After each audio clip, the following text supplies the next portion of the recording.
మొన్నటి ఆనలకు వాగులు వంగి షెర్లలకు నీళ్ళొస్తున్నాయి మంచిగానే, ఇంకో 2-3 పెద్ద ఆనలు పడినా అంటే ఇక వ్యవసాయానికి రందిలేనట్టే.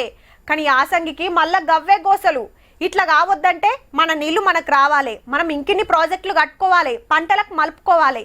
15 ఆగస్టు ప్రసంగాల్లో ఇటు మన సీఎం రేవంత్ రెడ్డి సారు, అటు ఆంధ్ర సీఎం చంద్రబాబు గారు ఏమన్నారో ఇనుండ్రి మరి. రాయలసీమను సస్యశ్యామలం చేసేందుకు గోదావరి వృధా జలాల్ని పోలవరం నుంచి బనకచెర్లకు మళ్లించాలని నిర్ణయించాం. కృష్ణా నది, గోదావరి నదుల్లో తెలంగాణ హక్కులను సాధించుకుంటాం.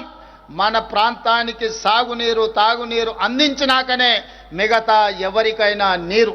ఈ ప్రాజెక్టుతో ఏ రాష్ట్ర నీటి ప్రయోజనాలకు నష్టం వాటిల్లదు. ఎవరూ అభ్యంతరం చెప్పవలసిన అవసరం లేదు. ప్రభుత్వం ఈ విషయంలో వ్యూహాత్మకంగా వ్యవహరించడమే కాదు, ఎత్తుగడలతో నిర్ణయం తీసుకుంటుంది.